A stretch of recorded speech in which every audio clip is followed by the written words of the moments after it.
Hello hello hello. आपकी भी ठीक है क्या? हाँ जी, प्रेस जी नमस्कार। नमस्कार आज जी। जो प्रेस कॉन्फ्रेंस हुई है, क्या कुछ मकसद है इस प्रेस कॉन्फ्रेंस का? सबसे पहले तो मैं आप इतने सब पत्रकार भाई आए, यहाँ आने पर आपका बहुत बहुत हार्दिक स्वागत है, धन्यवाद है। जो आज प्रेस करने का जो तात्पर्य है, ये भारतीय जनता पार्टी के जो मुख्यमंत्री, इसको हम एक गरीबों का हितैषी और गरीबों की जो आवाज उठाने वाला मुख्यमंत्री भी कह सकते हैं, ऐसे मुख्यमंत्री श्री आदरणीय नायब सिंह सैनी जी, जिन्होंने परसों भारतीय जनता पार्टी का जो ओबीसी समाज का समरसता का जो प्रोग्राम था, उसमें ओबीसी समाज को देने वाली जो बहुत ही महत्वपूर्ण घोषणा की है, उन सब के लिए ही आज यहाँ पर प्रेस करने का ये उद्देश्य है, समझे। तो क्या बोल रहा है? सबसे बड़ी जो घोषणा की है मुख्यमंत्री ने, जो क्रीमी लेयर था, जो पहले 6 लाख रुपए था, जिसमें इंक्लूड जो तो सरकारी कर्मचारी थे उनकी तनख्वाह भी इंक्लूड थी, खेती की आय भी उसमें शामिल थी, वो सबको हटाकर इसको क्रीमी लेयर को 8 लाख रुपए कर दिया है। और अब उसमें कोई भी सरकारी कर्मचारी की तनख्वाह और खेती से जो आमदनी है उसकी आय है, वो उसमें शामिल नहीं है। इससे हमारे समाज के जो ओबीसी समाज का जो क्रीमी लेयर के अंदर बच्चे ओबीसी समाज का सर्टिफिकेट नहीं बनने के कारण कहीं पर एडमिशन वगैरह और नौकरियों में रह जाते थे, अब उनको पूरा का पूरा अपना अधिकार मिल गया है और सभी समाज के बच्चों को, चाहे वो किसी भी प्रकार की संस्था में एडमिशन लेने का पूरा उनको हक मिलेगा। मैं आदरणीय नायब सिंह सैनी जी का आप सबके माध्यम से बहुत बहुत धन्यवाद करना चाहता हूँ और मैं आपके माध्यम से बताना चाहता हूँ कि ये जो सरकार है, गरीब हितैषी सरकार है और पूरे गरीबों को हक दिलाने के लिए सरकार बनी है और आदरणीय नायब सिंह सैनी के नेतृत्व में जो गरीबों के हक के लिए काम किया जाए, उसका कोई मुकाबला नहीं है। मैं आज इस चैनल का सबके चैनल के माध्यम से बताना चाहता हूं, जो बाप बेटे की एंड कंपनी है, दीपेंद्र हुड्डा और भूपेंद्र हुड्डा, उन्होंने जो बैकवर्ड की जब नौकरियां आती थी हरियाणा सरकार की, जो बैकवर्ड के जो उसमें कार्यकर्ता बैकवर्ड का जो था कैंडिडेट, उसको अयोग्य घोषित करके उसको रद्दी में पेपर फेंक दिया जाता था और वो सीटें खाली रह जाती थी और वो अपने आदमियों को उसमें फिट कर लेते थे। अब जब से भारतीय जनता पार्टी की सरकार बनी है, गरीब से गरीब आदमी का, चाहे वो किसी भी समाज का है, उसका हक मिलता है, चाहे वो नौकरी में हो, चाहे किसी अन्य संस्थान जगह में हो। लोगों के अंदर ये भी संदेश है कि जो मुख्यमंत्री जो भगवान थे पूर्व में और जो नायब सैनी जी ने इनमें इनमें अंतर है कि ये काम करने वाले मुख्यमंत्री हैं। ये भी बात नहीं नहीं, आदरणीय मनोहर लाल जी ने बहुत अच्छा काम किया, जो ये पॉलिसी बनाई है गरीबों के जो बच्चे बिना खर्चे और पर्चे के लगे हैं, आदरणीय माननीय मनोहर लाल जी की देन है।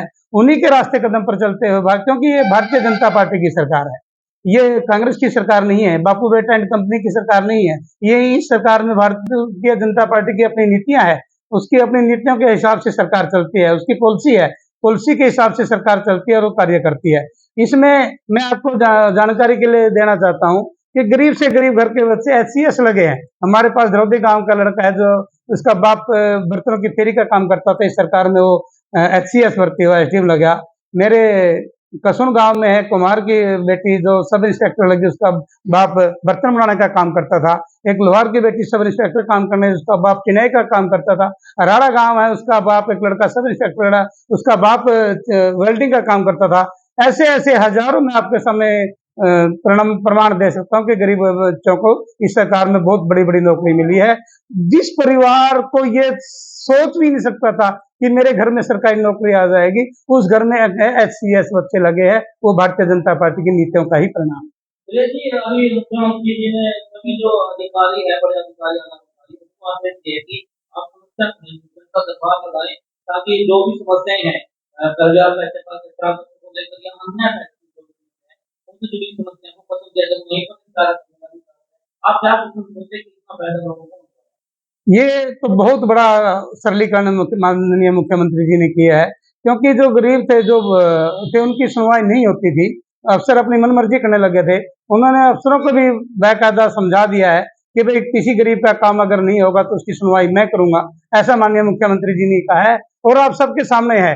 गरीब आदमियों के लिए मुख्यमंत्री ने अपने घर के दरवाजे खोल दिए हैं, किसी भी समय आप सीएम साहब के द्वार पे जाके अपनी समस्या रख सकते हैं और एक सिंपल एफिडेविट दे करके 10 रुपए का एक एफिडेविट दे करके आप चाहे वो किसी भी प्रकार की आपकी आपत्ति है उसको आप उसका निराकरण करवा सकते हैं। तो ये भी सुनने में आ रहा है कि कांग्रेस पार्टी के लोग ये कह रहे थे कि ये मुख्यमंत्री जो बनाया है ये जो वोट है उनको आकर्षित करने के लिए ये उनको ऐसा ये कांग्रेस पार्टी जैसा खुद है दूसरों के बारे में ऐसा सोचती है। कांग्रेस में इसको आज की जो कांग्रेस पार्टी है मैं इसको कांग्रेस पार्टी ने कह करके ये एक जो पढ़े बेरोजगार है उनको बहकान के लगे एक इन्होंने अपना गैंग बना लिया है। ये सरकार विरोधी ही नहीं ये नौकरी विरोधी बच्चों को नौकरी ना मिले चाहे किसी भी प्रकार की नौकरी हो उसको कोर्ट में लेके जाना ये भूपेंद्र हुड्डा एंड कंपनी का काम है। ये एक जो बेरोजगार बच्चे हैं उनको बहका करके एक गैंग इन्होंने बना लिया है और इन बच्चों को बेरोजगारी की तरफ धकेलने का काम करते हैं। ऐसा भूपेंद्र सिंह हुड्डा एंड कंपनी का काम है।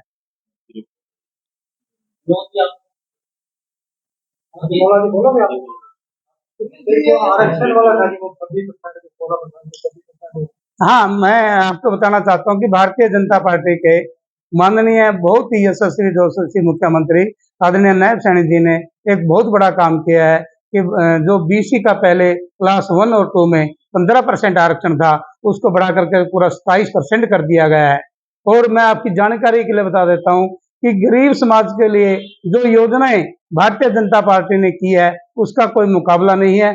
चाहे वो मजदूर की कापी के ऊपर हो एक साधारण मजदूर की किसी प्रकार का अचानक हादसा होने पर उसको 5 लाख रुपए तक की सहायता दी जाती है। 1 लाख रुपए तक का उसको कन्यादान समाज कल्याण विभाग की तरफ से गरीबों की बेटियों को दिया जाता है। ये सब बातें कांग्रेस को हजम नहीं हो रही है। इन्हीं के कारण आज कांग्रेस बौखला गई है और अपने उद्देश्यों को भूल गई है। मैं आपकी जानकारी के लिए बताना चाहता हूँ कि आज की मैं आपके चैनल से मैं माध्यम से कहना चाहता हूँ कि जो भारतीय जनता पार्टी के जो ओबीसी वर्ग को जो दिया है ओबीसी वर्ग इसका पूरा का पूरा समाज इसका ब्याज समेत भारतीय जनता पार्टी को उसका वोटों के रूप में देगा और आने वाली सरकार कई वर्षों तक भारतीय जनता पार्टी की सरकार रहेगी।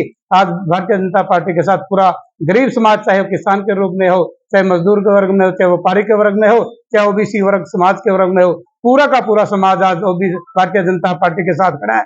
और कांग्रेस की जो दुकानदारी है वो बंद हो चुकी है उसकी दुकान में कोई सामान नहीं रहा इसीलिए वो बुखला करके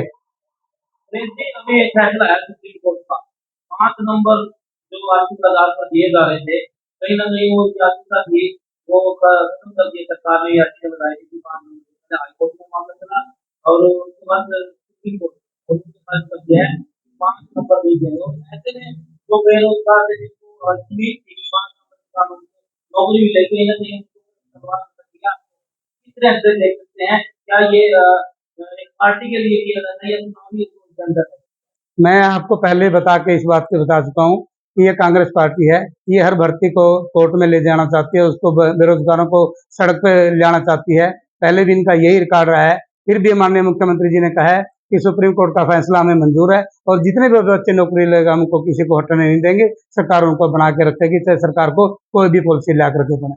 मैं आपके सामने बात एक और बताना चाहता हूँ क्योंकि जो ओबीसी के जो मुद्दे हैं पहले कांग्रेस पार्टी ओबीसी समाज का यूज एंड थ्रो का इस्तेमाल करती थी।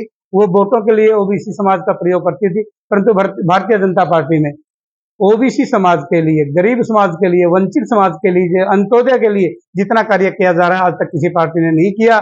इसके विषय में हम पहले भी आदरणीय रामचंद्र जांगड़ा जी जब ओबीसी के प्रधान थे उनके साथ मैं प्रधान था और वो जो चेयरमैन थे मैं उनके साथ डायरेक्टर था। हमने सीएम मनोहर लाल जी के साथ भी बहुत सी अपनी समस्याएं रखी थी और आदरणीय नायब सिंह सैनी जी उनको लागू किया जो हमारी मांगे वो मंजूर की।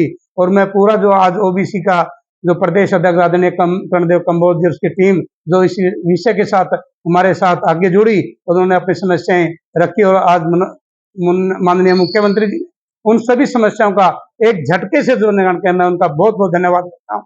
उनका हार्दिक इस मामले में बहुत बहुत स्वागत करता हूँ धन्यवाद करता हूँ। और पूरे ओबीसी समाज की तरफ से मैं विश्वास दिलाना चाहता हूँ कि आज का जो पूरा ओबीसी समाज है सरकार के साथ खड़ा है और खड़ा रहेगा। धन्यवाद।